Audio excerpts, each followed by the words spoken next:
भगवान की, बाबा योगदानी की। आइए आप लोग के बीच एक प्यारा सा भजन।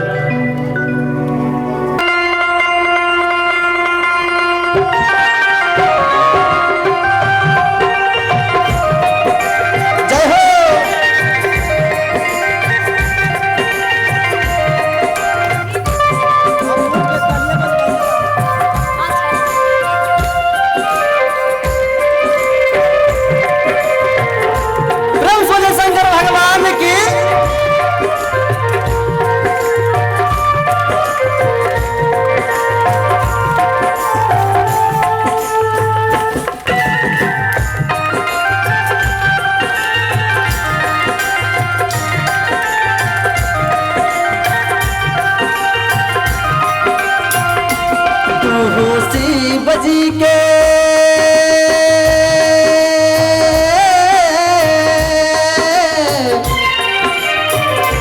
तू होसी बजी के माने मन गुन गावल करा, सखी हो तारल रहवा शिवदानी के अलख जगावल करा, सखी हो तारल रहवा।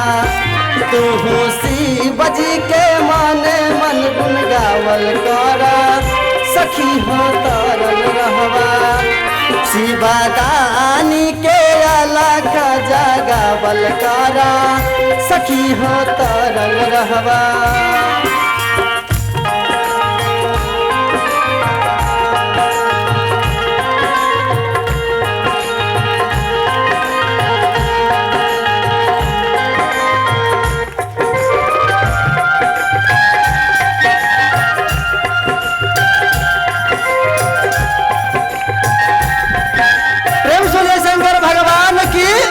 बाबा भूतनाथ की जय हो।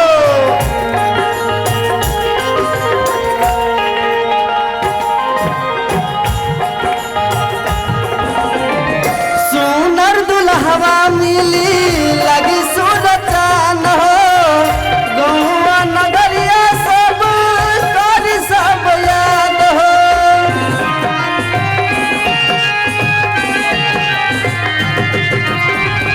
सुनर दुल्हवा मिली लगी सुरचान हो, नैहर ससुरवा सखी कर सब याद हो।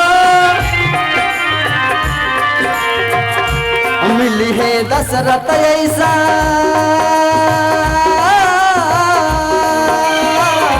मिली है दशरथ ऐसन हसुर हो, गोड़ लागल करा कि तू हो तारल रहवा।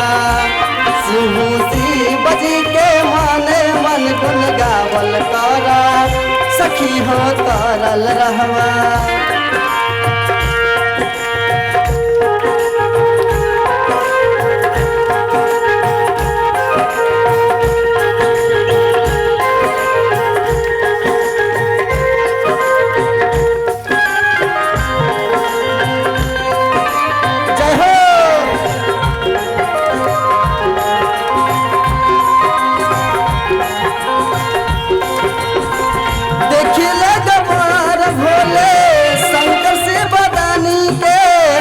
महिमा महान हमें बाबा भोलेदानी के,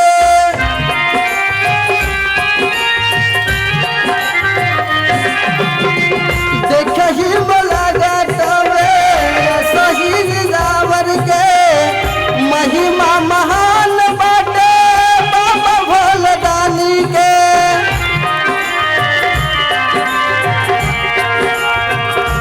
चर्चा करे कन्हैया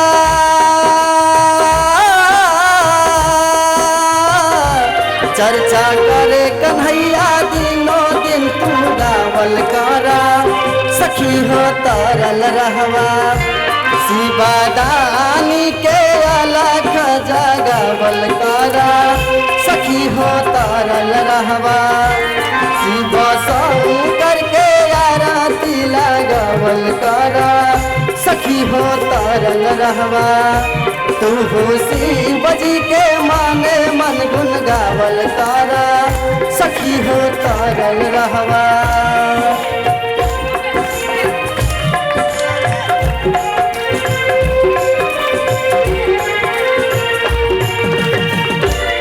प्रेम से शंकर भगवान की